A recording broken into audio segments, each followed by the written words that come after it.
Hey guys, tonight we begin with trade.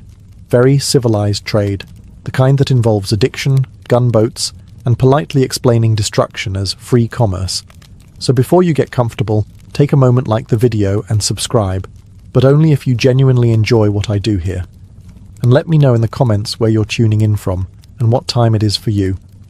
It's always fascinating to see who's joining us from around the world. Now, dim the lights, maybe turn on a fan for that soft background hum, and let's ease into tonight's journey together. At the dawn of the 19th century, the Qing Dynasty ruled over what it considered a fully completed civilization. Not developing, not emerging. Completed, finished. Like a perfectly written book with no need for a sequel. China was vast, wealthy, orderly, and deeply convinced it had already figured everything out centuries ago. From the imperial court in Beijing, the world made perfect sense.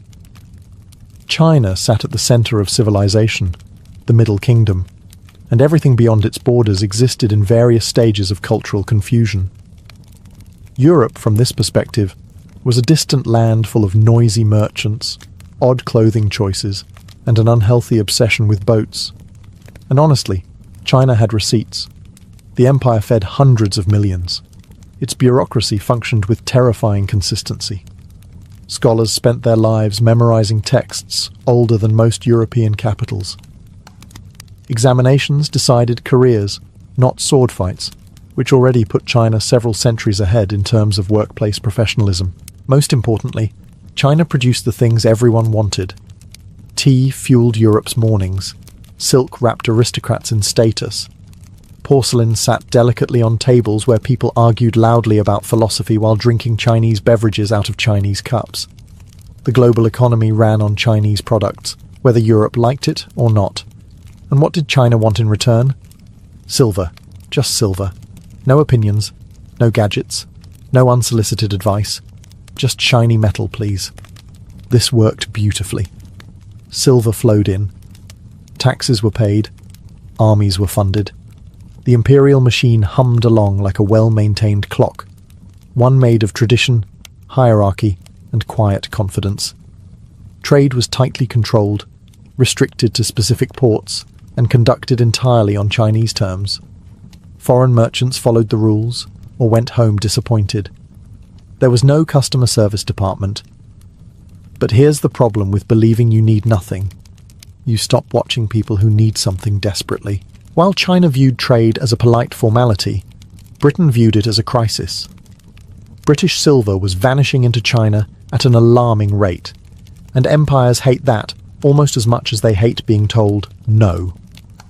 Somewhere in London, officials stared at balance sheets and began asking the most dangerous question in imperial history. What if we changed the rules? China, secure in its superiority, didn't notice the shift.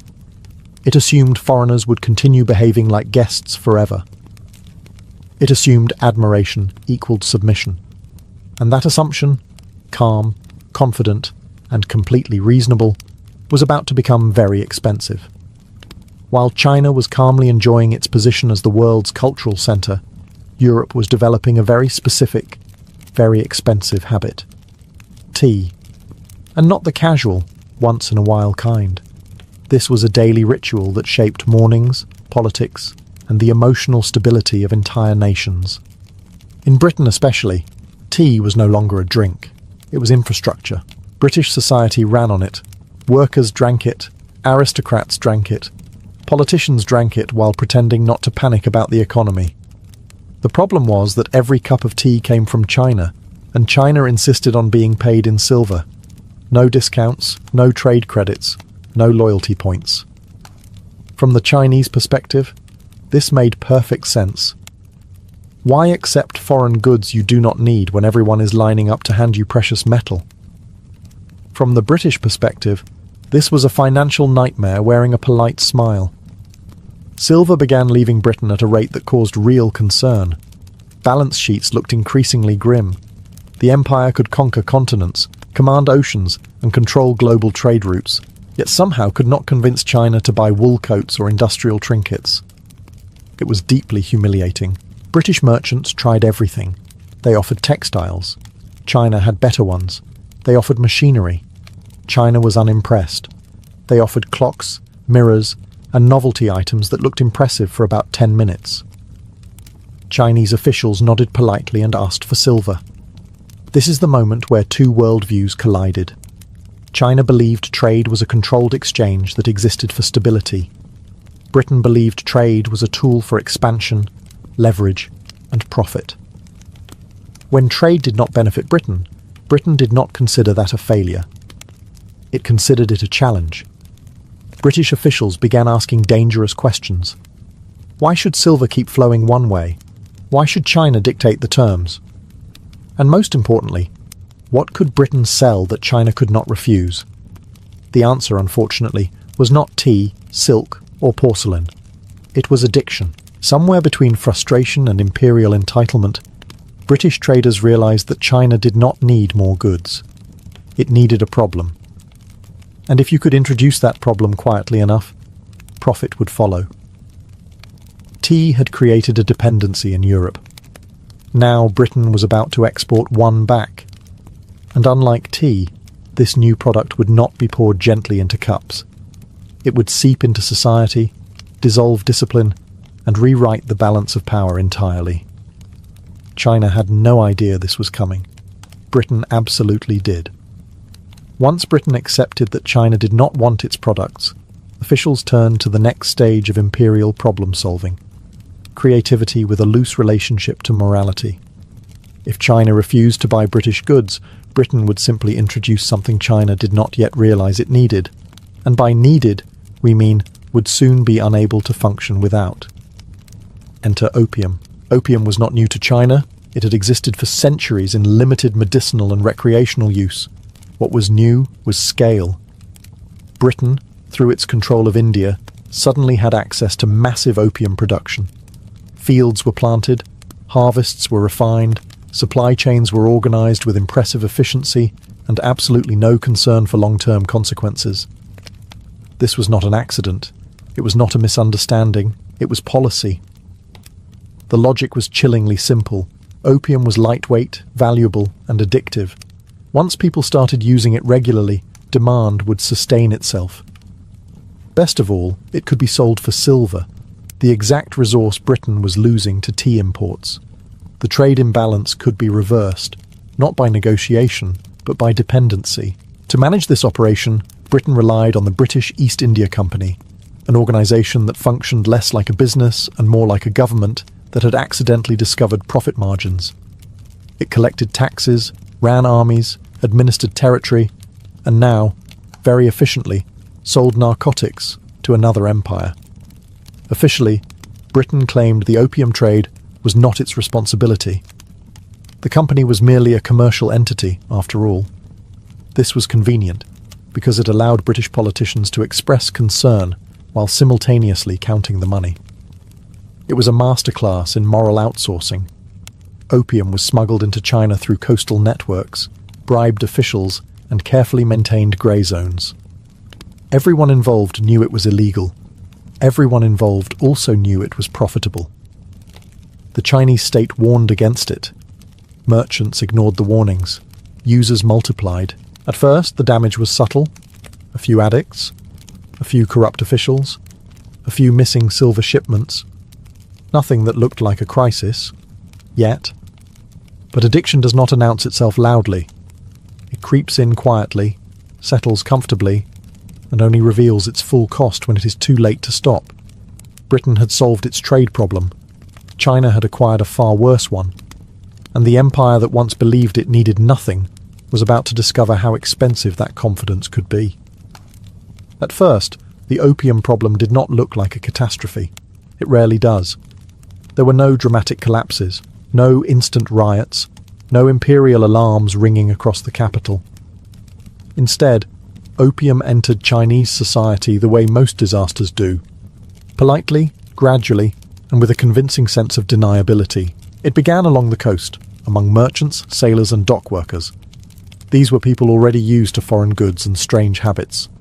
A pipe here, a session there. No big deal. Officials assumed it would stay contained, limited to the rough edges of society, where problems were expected to live anyway. Then it didn't. Opium crept inland, carried by traders who knew exactly where demand would bloom next. Scholars discovered it helped them relax after long hours of memorizing classical texts. Soldiers used it to dull boredom, pain, and the existential dread of standing guard for weeks at a time. Administrators, exhausted by paperwork and responsibility, found the pipe offered a gentle escape from reality and from accountability. This is where things became dangerous. When addiction reaches the ruling class, it stops being a social issue and starts becoming a structural one. Offices opened late, decisions were delayed, bribes became easier to offer and harder to refuse. A bureaucracy designed to function through discipline and moral authority began to wobble under the weight of human weakness. Families felt it next.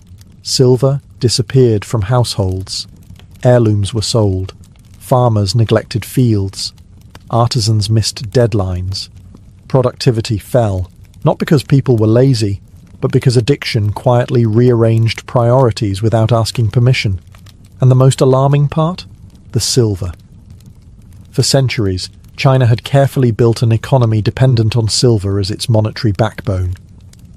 Now that silver began flowing out of the country in massive quantities, sucked up by opium payments, the system strained. Prices rose, wages failed to keep up, taxes became harder to collect.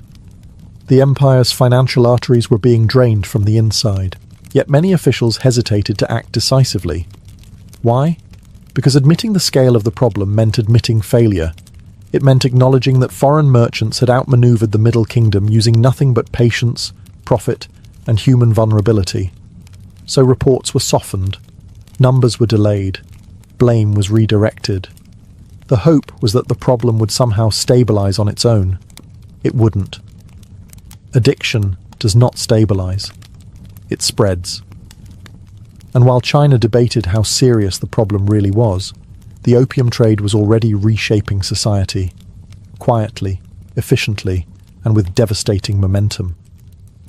For centuries, silver had been the quiet hero of China's economy. It paid soldiers, funded public works, lubricated bureaucracy, and kept markets predictable. If the empire had a circulatory system, silver was the blood. And for a very long time, it flowed in exactly one direction, inward. Then opium arrived, and the blood began flowing out. At first, the change was subtle. Merchants noticed that coins were a little harder to find. Local officials complained that tax payments were arriving late or partially missing. Nothing alarming, just enough to be irritating. But irritation in imperial systems is often the first symptom of disaster. Soon, the problem became impossible to ignore. Silver was leaving China in massive quantities, siphoned off to pay for opium imports. Farmers struggled to pay taxes because the metal they needed was suddenly scarce. Prices rose unpredictably. Wages stagnated. Entire regions found themselves short on currency, which is never a great sign for a society built on monetary stability. And here's the truly painful irony. China had demanded silver for decades because it trusted silver. It was reliable, universal, stable. Now that same stability was working against it. There was no quick replacement, no alternative system ready to step in. You cannot simply announce, "We will be inventing a new economy next week." Officials scrambled to explain the situation without admitting how bad it really was. Reports were softened, numbers were massaged, blame was carefully redirected towards smugglers, corrupt local leaders, or moral decay among the population. Everyone was guilty. No one was responsible. Meanwhile, opium merchants were thrilled. The more silver left China, the more dependent the economy became. This wasn't just trade anymore. It was leverage. The Qing bureaucracy, famous for its precision and discipline, began missing deadlines. Soldiers were paid late. Infrastructure projects stalled. Trust in local administration weakened. And once people stopped trusting the system, they stopped cooperating with it. Still, many officials hesitated to act decisively. Why provoke foreign powers? Why risk instability? Why admit the empire had been outplayed by smugglers and merchants? Better to manage quietly, Better to wait. Better to hope. History is very unkind to hope without action. By the time the silver crisis was openly acknowledged, the damage was already systemic. The empire wasn't just losing money. It was losing control over the mechanisms that held it together. And that loss would soon demand a response far stronger than polite warnings. Eventually, even the most tradition-loving bureaucracy reaches its breaking point. For the Qing government, that moment arrived when the silver problem could no longer be explained away with polite memos and creative accounting. The economy was wobbling, officials were compromised, and the empire's moral authority was quietly evaporating. At this stage, denial stopped being an option and started being embarrassing. So the court did what empires usually do when subtlety fails. It panicked, regrouped, and decided to act very firmly. Opium was officially declared a serious national threat. Not a vice, not a bad habit, a full-scale crisis. Imperial edicts were issued banning its import, sale, and consumption. Officials were ordered to crack down on smugglers. Users were warned. Dealers were threatened. The message was clear. This was over. And for once, the government meant it. The Qing court appointed determined officials who actually intended to enforce the law, not just nod at it. Warehouses were searched. Smuggling networks were exposed. Coastal ports were inspected with an enthusiasm that smugglers found deeply inconvenient. Suddenly, the opium trade felt less like a clever business and more like a dangerous crime. The most dramatic moment came when massive quantities of confiscated opium were publicly destroyed. Tons of it. Enough to make smugglers cry quietly into their balance sheets. The opium was mixed with lime and seawater and dumped, deliberately and permanently. This was not subtle symbolism. This was the empire saying, "We are done." From the Chinese perspective, this was law enforcement, a sovereign state enforcing its own rules within its own borders. Perfectly reasonable, entirely legal, long overdue. From the British perspective, this was an outrage. Merchants howled, officials protested, diplomats wrote very serious letters explaining that destroying opium was, somehow, unfair. Not immoral trade, not addiction, not smuggling. Destruction of property was the true crime here. This is where the situation crossed from internal crisis to international confrontation.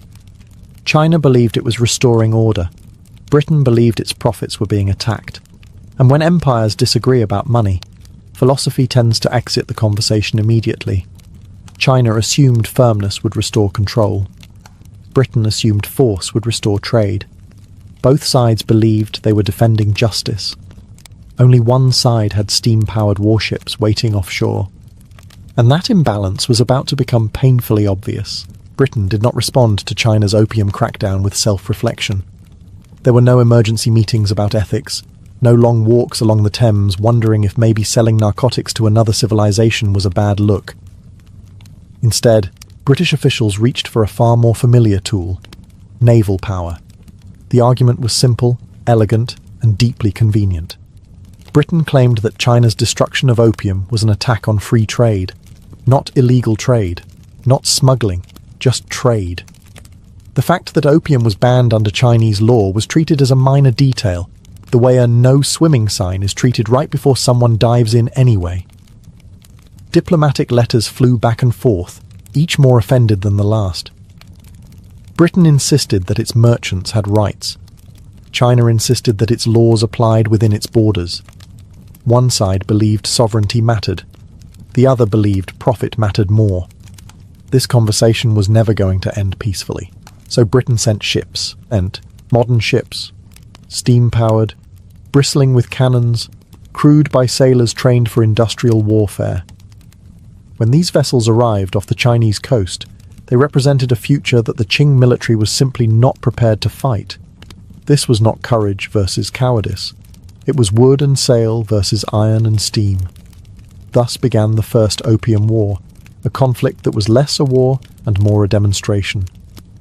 Chinese forces fought bravely, often with outdated weapons and heroic optimism. British forces fought efficiently from a safe distance, with technology designed to remove romance from battle entirely. Coastal defences fell quickly. Forts were shelled into submission. Ports were blockaded. Each engagement sent a clear message. Resistance was admirable, but futile. Britain could strike where it wanted, when it wanted, and then politely request negotiations. Inside China, disbelief turned into panic. This was not how the world was supposed to work. For centuries, China had been the strongest power in its region. Now, foreign ships dictated terms from the sea, immune to traditional tactics and unimpressed by imperial authority. The war was short. The outcome was never in doubt. China sued for peace not because it accepted Britain's arguments, but because continuing the fight meant national collapse. The lesson was brutal. The opium trade had not only weakened China internally, it had exposed the empire to a world that no longer played by its rules, and the real damage was only just beginning. When the war ended, it did not end with celebration, reconciliation, or mutual understanding. It ended with paperwork. Very expensive paperwork. The kind of paperwork written while cannons are still warm and politely pointed at your coastline. China agreed to peace not because it believed it had lost the argument, but because it had lost the ability to continue the conversation without cities being shelled. The resulting agreement was framed as a treaty. In reality, it was a list of demands backed by naval artillery, which history later agreed to call unequal out of politeness. Ports that had once been tightly controlled were forced open to foreign trade. Tariffs, once set by the Chinese state, were now dictated externally. Foreign merchants gained legal protections that placed them beyond the reach of Chinese courts, and territory, actual land, was ceded as part of the deal, just to really underline the point. From Britain's perspective, this was a victory for free trade, stability, and international order. From China's perspective, it was an unthinkable humiliation. The empire that had managed foreign contact for centuries now found itself managed instead. Even worse, opium did not disappear. Despite all the talk of peace and regulation, the trade continued, larger, faster, and more openly than before. The war had not ended the problem. It had legitimized it. Smugglers became businessmen. Illegal trade became tolerated trade. Addiction spread with less resistance than ever. Inside China, the psychological damage was immense. The state had enforced its laws, been punished for it, and emerged weaker than before. Officials were demoralized. The public was confused. If the government could not stop foreigners from selling poison within its borders, what exactly was it still in charge of? Trust eroded quickly. People began to whisper that the dynasty had lost the mandate of heaven, the traditional belief that justified imperial rule. Natural disasters, economic hardship, and foreign humiliation all fed the same conclusion. Something had gone terribly wrong at the top, and while the court tried to recover, to reform, to adapt, it did so under constant pressure. Foreign gunboats remained nearby. Merchants pushed for more access. Diplomats demanded further concessions. Peace had arrived, but it came with conditions. And every condition chipped away at sovereignty. The empire still stood, but it was standing on terms it no longer controlled. After the treaty, China did not suddenly collapse. That's important. Empires rarely fall dramatically in one clean moment. What China experienced instead was something far more exhausting. A slow, grinding loss of control disguised as international cooperation. The newly opened ports quickly became foreign islands on Chinese soil. Merchants arrived with legal protections that made them effectively untouchable by local authorities. If disputes arose, they were handled in foreign courts, under foreign laws, by foreign judges. China still owned the land, technically, but authority had packed its bags and moved out. Chinese officials found themselves in an impossible position. They were responsible for order, but lacked the power to enforce it. They were expected to collect taxes, but tariffs were now capped by foreign agreement. They were meant to regulate trade, but trade no longer listened. It was governance with all the responsibility and none of the authority, the worst possible arrangement. Opium flowed more freely than ever. The war had sent a clear message to smugglers. Resistance was dangerous, but persistence was profitable. Addiction deepened. Entire neighborhoods hollowed out. productivity continued to fall. Families that had survived generations slipped into poverty in a single decade. Foreign merchants, meanwhile, thrived. They built warehouses, offices, and enclaves that operated like miniature cities. These areas were cleaner, better supplied, and suspiciously well protected. To Chinese observers, they looked less like trading posts and more like previews of a future they hadn't agreed to. And here's where the humiliation really sank in. Chinese scholars and officials knew what was happening. They weren't ignorant. They could read reports, track silver flows, and observe social decay. But knowing something is wrong does not automatically grant you the power to fix it, especially when fixing it might trigger another naval visit. So reform stalled. Caution replaced decisiveness. Every decision was weighed against one terrifying question. Will this provoke another war? Governance slowed to a crawl. Innovation became risky. Stability became fragile. The people noticed. Trust in the dynasty weakened further. Rumors spread. Secret societies gained followers. Religious movements promised salvation, justice, or at least explanations. When a state cannot protect its citizens from foreign pressure or internal decay, citizens start looking elsewhere for meaning. China was not yet collapsing, but it was leaking. Authority, confidence, and cohesion. And leaks, if ignored long enough, always become floods. Once an empire loses control over its borders, its trade, and its dignity, the next thing to go is usually internal peace. And China, exhausted from foreign pressure and economic strain, was about to discover that internal collapse is far messier than external defeat. The countryside began to feel the damage first. Farmers struggled with rising taxes and falling incomes. Silver was scarce, officials were desperate, and corruption became less a moral failure and more a survival strategy. When local magistrates squeezed harder, peasants did not respond with loyalty.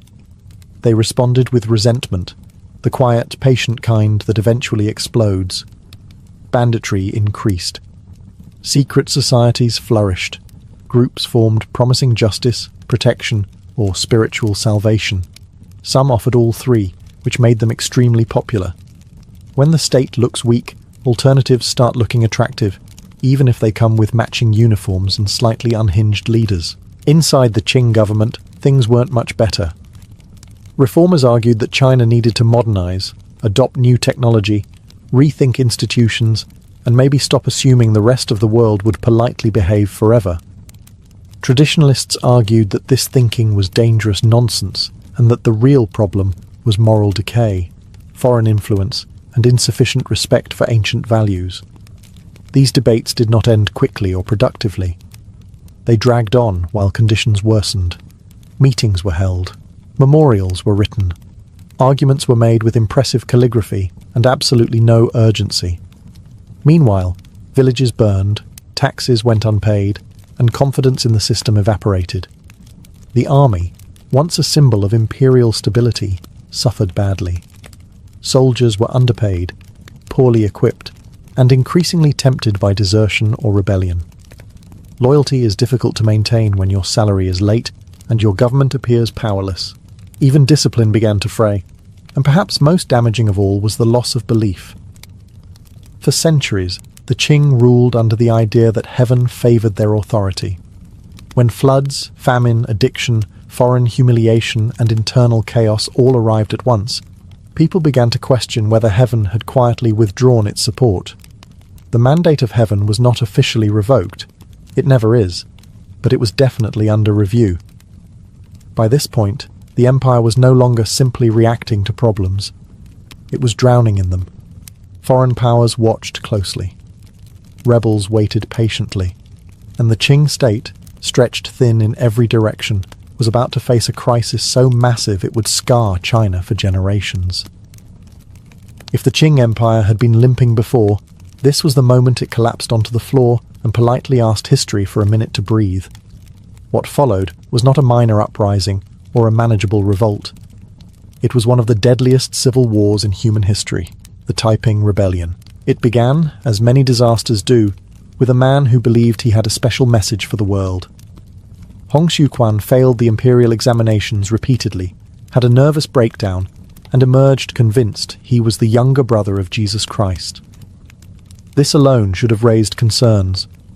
Instead, it became the foundation of a mass movement fueled by desperation, poverty, and rage at a government that looked increasingly irrelevant. The Taiping movement promised equality, land reform, moral purification, and an end to corruption. To millions of peasants crushed by taxes, addiction, and economic collapse, this sounded fantastic. To the Qing government, it sounded like the end of everything, which, inconveniently, it almost was. Entire provinces fell out of imperial control.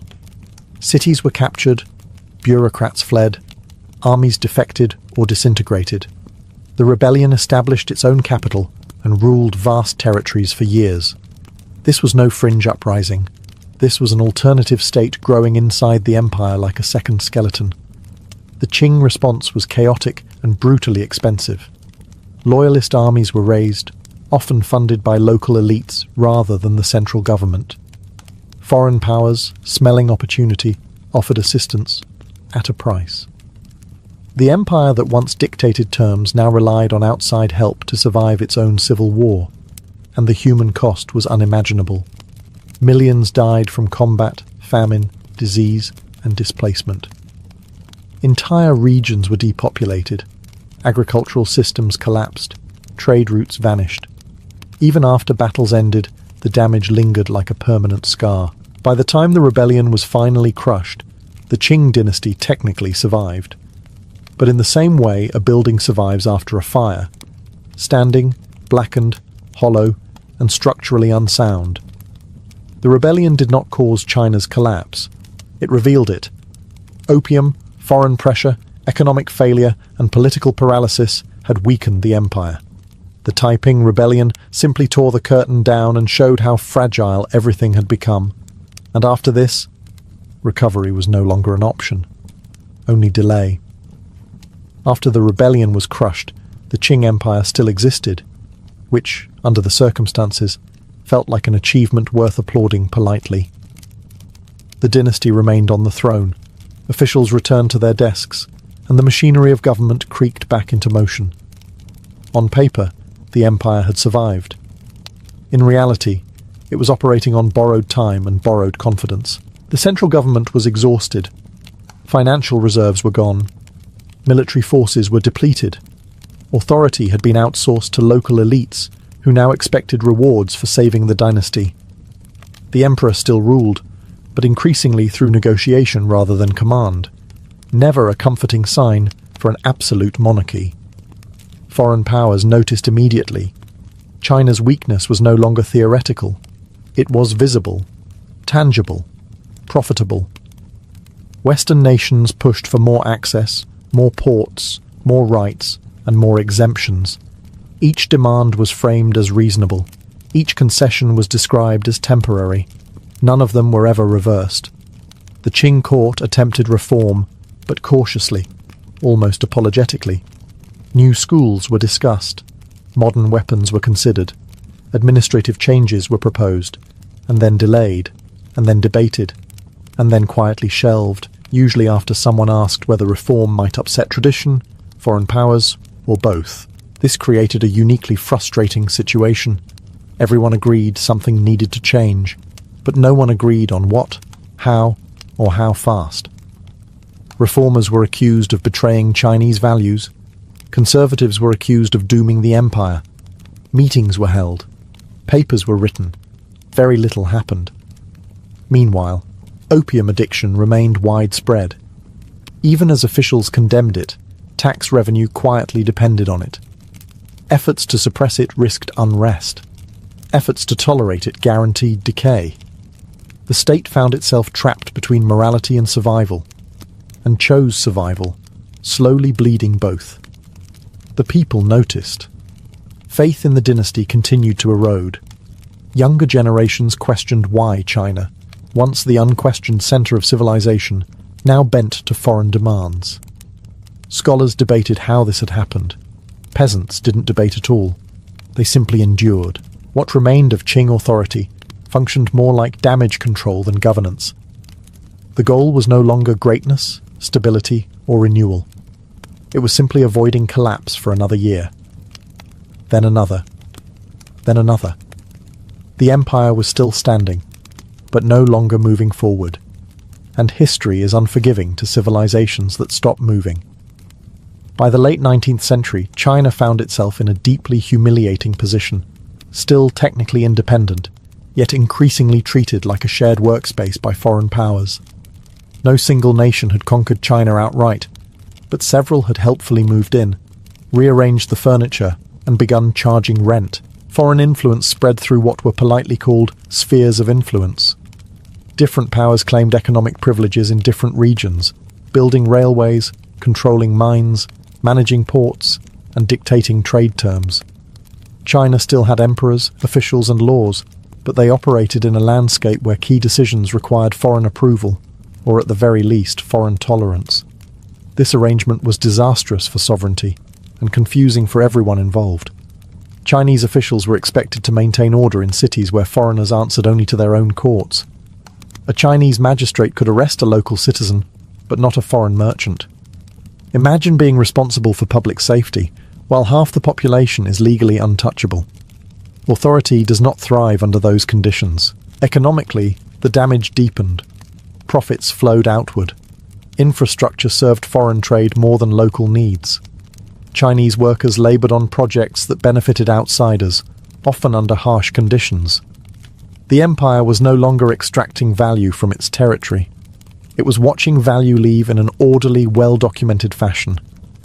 And yet, there was no dramatic moment of collapse. No final battle. No triumphant invasion. Just a constant series of concessions, negotiations, and humiliations that wore the system down. Each agreement was described as temporary. Each compromise was framed as necessary. Together, they formed a permanent state of weakness. Reformers inside China grew more desperate. Some called for rapid modernization. Others demanded a return to tradition. A few suggested combining both, which pleased absolutely no one. The court tried to balance these competing visions while also avoiding another war, another rebellion, or another diplomatic crisis. It was like juggling while standing on a cracked floor. Public frustration mounted. Students protested. Intellectuals wrote furious essays. Secret societies whispered about revolution. The idea that the dynasty could restore China's strength began to feel less like hope and more like nostalgia. And through it all, the memory of opium lingered, not just as a drug, but as a symbol. It represented humiliation, exploitation, and the moment China realized the world had changed without asking permission. The empire still existed, but it no longer commanded respect. And once respect is gone, power usually follows. By the early 20th century, the Qing Empire was still alive in the same way an old house is still standing, upright, familiar, and quietly unsafe. There were no dramatic invasions sweeping across the capital. No single enemy delivered the final blow. Instead, the dynasty unraveled through exhaustion, loss of trust, and the creeping realization that no one truly believed in it anymore. The court attempted last-minute reforms with the energy of someone realizing the exam is tomorrow, and the textbook is still wrapped in plastic. New schools were introduced. Military modernization was discussed. Constitutional ideas were cautiously floated and then immediately surrounded by anxiety. Every reform felt both necessary and terrifying. Change might save the empire, but it might also finish it off. Officials hesitated. Delay became policy. Meanwhile, foreign influence was no longer shocking. It was normal. Foreign banks, railways, and concessions were part of daily life.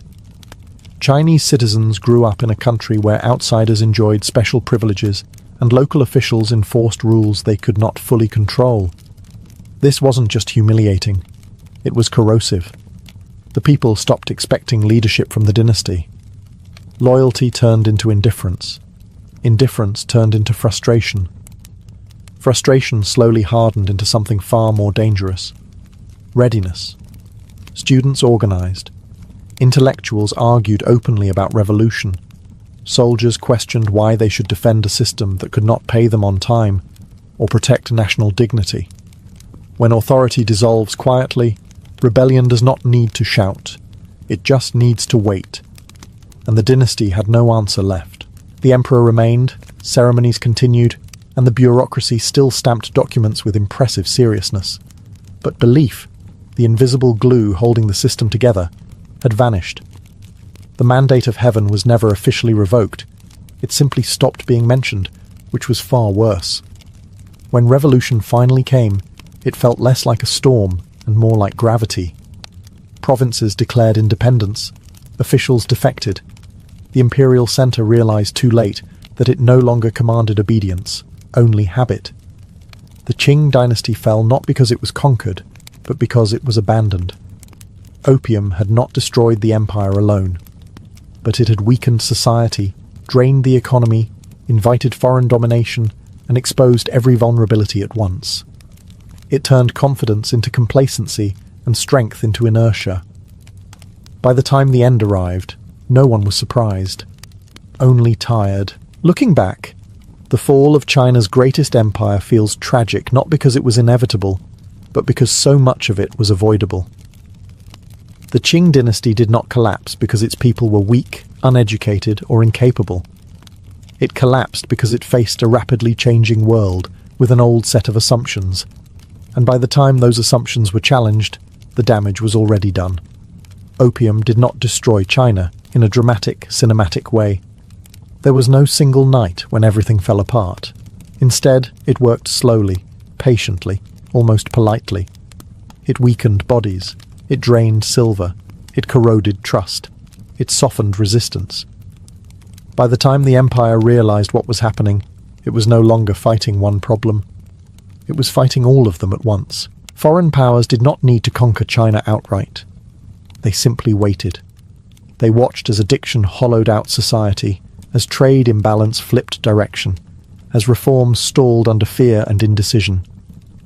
When they applied pressure, they found a system already tired, already divided, already unsure of itself. And here's the uncomfortable truth. The opium trade succeeded not just because Britain was aggressive, but because it understood something brutal about power. Power does not always need armies. Sometimes it just needs leverage, economic, social, psychological. Opium was leverage in its most cynical form. The Qing court believed stability was strength. In many eras, it had been. But in this one, stability without adaptation became stagnation. The empire tried to preserve order while the world rewrote the rules. It tried to manage foreign contact instead of understanding it. It tried to outweight change. History does not wait. And yet, there is something quietly admirable in how long China endured. Despite humiliation, rebellion, addiction, and foreign pressure, Chinese society did not disappear. It absorbed the shock. It fractured, suffered, and eventually rebuilt. The empire fell, but the civilization did not, which is more than many empires can say. If there is a final lesson here, it is this. No civilization collapses because of a single vice or a single enemy. Collapse happens when confidence turns into complacency, when power stops questioning itself, and when problems are allowed to grow quietly because confronting them feels uncomfortable. Opium did not just poison bodies. It exposed weakness. And once weakness is visible, the world moves in. That is how China's greatest empire fell, not with a final battle, but with a long, exhausted exhale. Amelia Earhart was not born into the sky. She was born into a world that very clearly told her to stay on the ground. Late 19th century America had firm ideas about what girls were meant to become, and none of them involved engines, windburn, or altitude. But even as a child, Amelia treated those expectations like loose suggestions rather than rules. She grew up climbing trees, building crude homemade roller coasters, and collecting newspaper clippings about women who dared to do unusual things. While other girls were encouraged toward manners and marriage, Amelia was busy breaking things, fixing them, and wondering how far she could push herself before the world pushed back. The sky at this stage was still just an idea, but the instinct was already there. Movement, freedom, distance. Her childhood was unstable. Financial struggles and family tensions forced frequent moves, and that sense of impermanence shaped her deeply. Home was not a fixed place. It was something temporary, something that could vanish. In hindsight, it is hard not to see how this fed her fascination with travel and escape. When nothing stays put, motion begins to feel safer than stillness. Amelia was intelligent, observant, and quietly rebellious. She did well in school, but never fully accepted the roles handed to her. She worked as a nurse's aide during the First World War, caring for wounded soldiers and witnessing firsthand what machines and modern warfare could do to the human body. It was here, surrounded by broken men and broken systems, that her sense of purpose sharpened. Life was fragile, time was limited, comfort was optional. Her first real encounter with aviation came not as a dramatic revelation, but as a slow burn. She saw planes at fairs, heard their engines, watched them wobble into the sky like stubborn insects. Early aircraft were loud, unreliable, and dangerous, which meant they were also perfect. They were not polite machines. They demanded courage, money, and mechanical understanding, all things women were told they lacked. Amelia saved obsessively, worked relentlessly, and ignored the raised eyebrows. She was not chasing glamour. She was chasing space, physical and psychological, in a world that kept shrinking women down. Long before she ever flew solo across an ocean, she had already made her most important journey, deciding that the ground was optional. Amelia Earhart did not step into aviation through an open door. She forced her way in through a side entrance, unpaid, uncelebrated, and largely unwanted. Flying in the early 1920s was expensive, dangerous, and dominated by men who believed gravity was sexist, and ambition even more so. Amelia did not argue with them. She simply learned to fly anyway. Her first flight as a passenger was brief and unromantic. The plane rattled, the wind roared, and the pilot probably did not care whether she enjoyed herself. But something clicked. Not awe, not fear, recognition. This was what she had been looking for. Not beauty, but control. The ability to lift yourself out of the ordinary world using skill and nerve alone. Flying lessons were brutally costly, so Amelia did what she always did. She worked. She took whatever jobs she could find, lived modestly, and treated every dollar as a future minute in the air. Her instructor was a woman, an exception in itself, and the lessons were practical rather than poetic. There was no romance in learning to land without dying, just repetition, discipline, and mistakes you survived long enough to correct. Early planes were unforgiving machines. No insulation, no comfort, barely any instruments.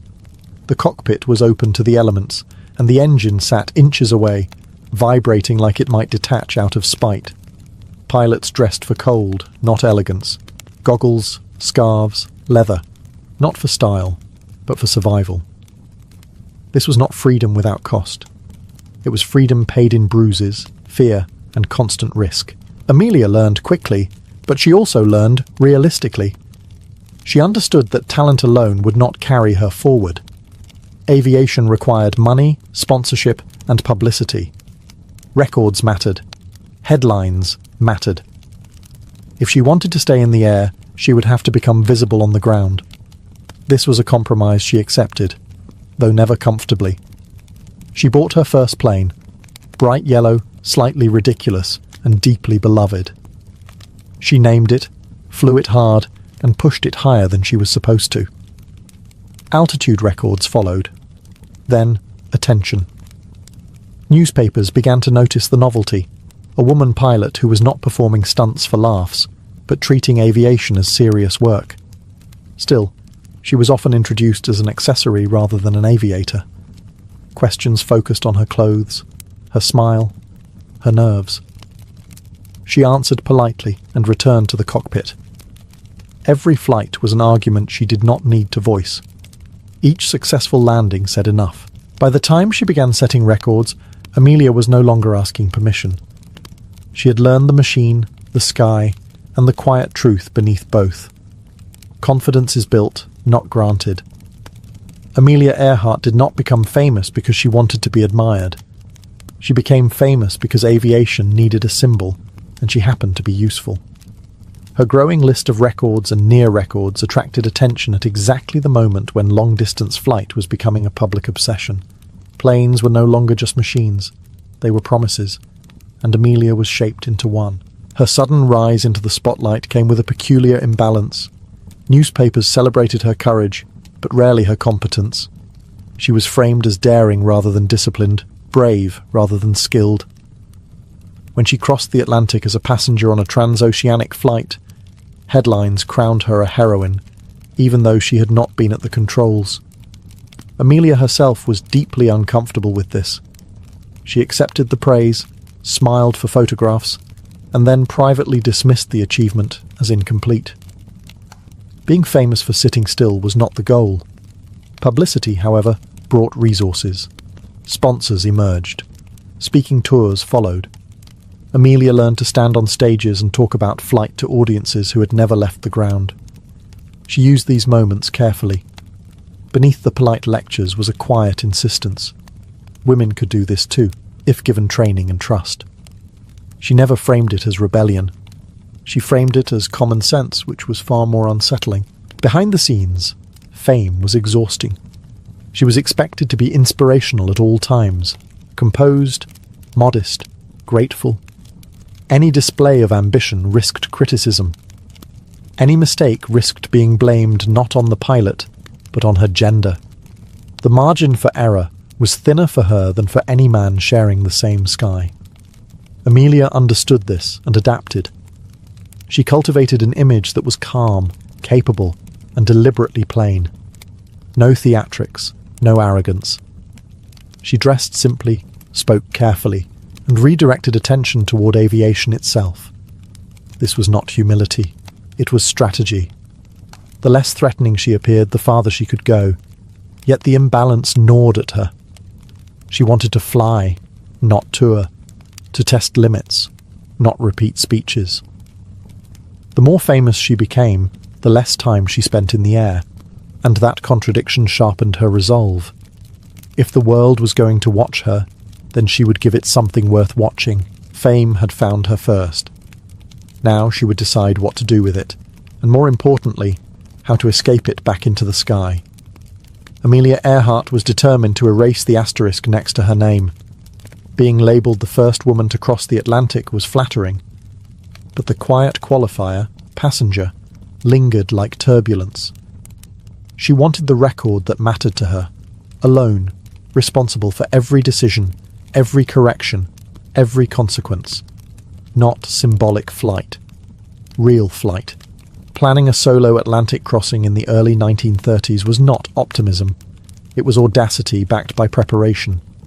The route was dangerous, the weather unpredictable, the navigation crude. There were no comforting instruments to lean on, no autopilot to save you when fatigue set in. Once airborne, the pilot became a small human problem suspended inside a larger mechanical one. Amelia knew this. She accepted it without dramatics. The plane was modified for endurance rather than elegance. Extra fuel tanks replaced comfort. Weight was calculated obsessively. Anything unnecessary was removed. The cockpit became a narrow space of noise, vibration, and isolation. This was not a journey meant to be enjoyed. It was meant to be completed. When she took off, there was no spectacle. Just an aircraft lifting into uncertain sky, carrying a woman who understood exactly what was at stake. Hours passed. Weather deteriorated. Ice formed on the wings. Instruments failed. At times she flew blind, trusting instinct, experience, and the thin line between caution and commitment. Fatigue crept in quietly. Muscles stiffened. Focus narrowed. The Atlantic offered no landmarks, no reassurance, just endless water below and an engine whose mood could change without warning. At any moment, a single failure could turn determination into disappearance. And yet, She persisted, not heroically, practically. Each problem was addressed as it arrived. When the plane struggled, she adjusted. When conditions worsened, she adapted. The flight was not a cinematic triumph. It was a sustained act of competence under pressure. When she finally landed on the far side of the ocean, there was relief rather than celebration. The record was hers now, undeniable, unqualified. She had done what she set out to do, not to prove a point to critics, but to herself. The world responded with applause, parades, and headlines. Amelia accepted them politely. But the real victory had already happened in the air, where no audience could interfere. She had taken full control of the aircraft, the narrative, and the meaning of her own ambition. Amelia Earhart emerged from her Atlantic triumph with something more complicated than victory. She was no longer just a skilled aviator. She had become a symbol whether she liked it or not. The public saw freedom, progress, and modernity stitched neatly into a leather jacket. Amelia saw a responsibility she had not actively sought, but refused to waste. With recognition came influence. Invitations arrived from universities, aviation groups, and political organizations. She accepted many of them, not out of obligation, but because she understood leverage when she saw it. If people were going to listen to her, she would say something useful. She spoke openly about opportunity, access, and the absurd waste of talent caused by excluding women from technical fields. Her arguments were calm, factual, and difficult to dismiss without sounding irrational. She helped found organizations dedicated to supporting female pilots, not as social clubs, but as professional networks. Training, shared resources, mentorship, practical tools rather than inspirational slogans. Amelia believed progress came from structure, not applause. You could not survive on admiration alone. You needed skills, backing, and people who took you seriously. At the same time, she continued flying. Records accumulated quietly: speed, distance, altitude. These achievements rarely received the same attention as her Atlantic flight, but they mattered to her. Each one reinforced her credibility. Each one kept her grounded in the work itself, rather than the image built around it. Her private life remained guarded. She valued independence fiercely and resisted expectations placed on her by fame and convention. Marriage, when it came, was approached as a partnership rather than a surrender. She insisted on autonomy, financial and personal, at a time when such demands were viewed as unsettling. She did not frame it as ideology. She framed it as fairness. This balance, public figure and private individual, was exhausting. The constant travel, the speeches, the expectations. Yet Amelia maintained a controlled calm. She rarely complained. She rarely dramatized. The pressure existed, but it did not define her. She understood that symbols eventually fade unless reinforced by action. So she kept flying, kept planning, kept looking beyond the horizon for something more demanding than comfort. Her ambitions were expanding again, stretching past oceans and continents.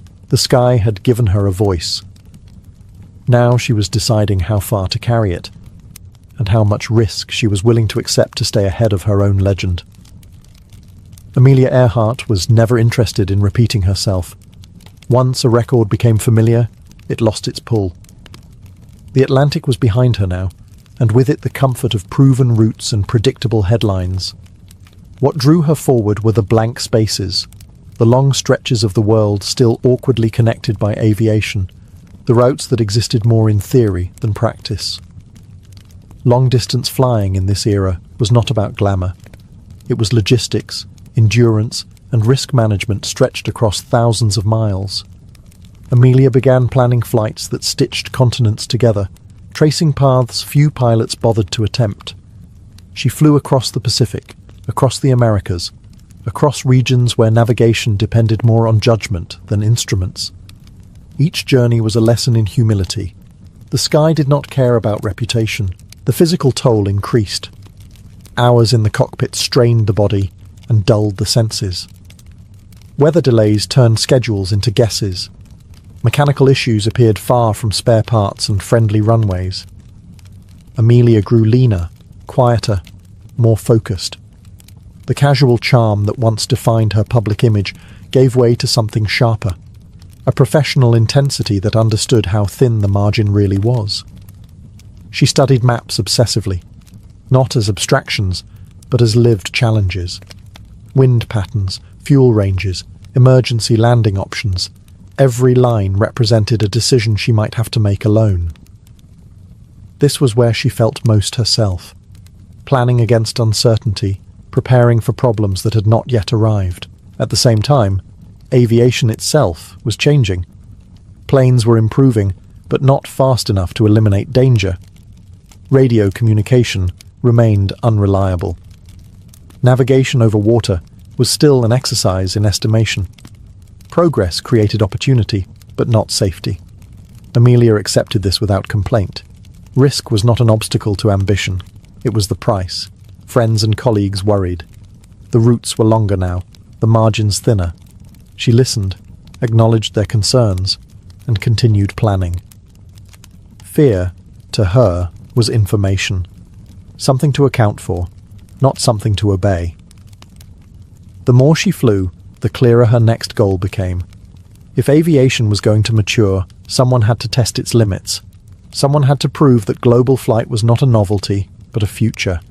And if the world insisted on watching her, then she would give it one last, unmistakable line across the map, even if that line ran straight through the most unforgiving skies on Earth. Amelia Earhart did not wake up one morning and casually decide to fly around the world. The idea formed gradually, like pressure building behind a sealed door. Aviation had advanced enough to make the attempt conceivable, but not enough to make it safe. That narrow gap between possible and foolish was exactly where Amelia tended to operate best. A circumnavigation near the equator would be longer, more complex, and less forgiving than any route she had flown before. It meant sustained endurance rather than a single dramatic crossing. Fuel logistics, international permissions, weather windows, navigation over open ocean, every variable multiplied. This was not a publicity stunt. It was a technical challenge disguised as an adventure. The aircraft was modified yet again. More fuel, more weight, more vulnerability. Every added mile of range increased strain on the machine and the pilot alike. Amelia knew this. She also knew that no amount of preparation could account for everything. At some point, planning had to give way to commitment. She chose a navigator, not as a safety net, but as a necessity. The route demanded expertise in celestial navigation, radio coordination, and constant recalculation. This was no longer a solo argument with the sky. It was a partnership against it. The early stages of the journey went well enough. Long flights, exhausting but manageable. Landfalls achieved, repairs made. The world followed closely, newspapers tracking her progress like a moving headline. Each successful leg reinforced the illusion of control, but beneath the surface, cracks were forming. Equipment issues appeared and disappeared unpredictably. Radio communication faltered. Weather grew less cooperative. Fatigue accumulated quietly, the most dangerous failure of all. Unlike engines, it did not announce itself. Still, Amelia pressed on. Turning back would not only end the attempt, it would leave the question unanswered. She had never been comfortable with unfinished sentences. As the flight approached the Pacific, vast, remote, and indifferent, the margins narrowed to almost nothing. Small islands became lifelines. Accurate navigation became survival rather than precision. The plan now depended on timing, clarity, and machines performing exactly as expected. It was here, at the edge of the map, that the story began to slip from certainty into silence. The sky she had conquered for so long was about to remind the world of its final authority. Amelia Earhart entered the final phase of her journey with no room left for error. The Pacific leg was not dramatic in appearance, just sky and water repeating endlessly, but it was the most technically unforgiving stretch of the entire flight. The destination was a tiny speck of land surrounded by thousands of miles of ocean. Missing it by even a small margin meant there would be nowhere else to go. Navigation depended on calculations made under strain. Clouds interfered with celestial fixes. Radio signals faded in and out, distorted by distance and atmosphere. Communication with support ships became uncertain, then fragmented. Each message carried urgency, but also confusion. The aircraft was burning fuel. Time was slipping. What happened next has been debated for decades because certainty vanished with the signal. Reports suggest difficulty finding the island, requests for direction, references to low fuel. Then, nothing. No final declaration. No confirmed position. Just silence, abrupt and absolute. The world reacted immediately. Search efforts were massive by the standards of the time. Ships and planes scoured vast areas of ocean. Coastlines were examined. Islands were inspected. The effort was expensive, urgent, and emotionally charged. But the Pacific does not yield easily. Days passed, then weeks. Hope thinned. Without physical evidence, theories multiplied. Mechanical failure, navigation error, emergency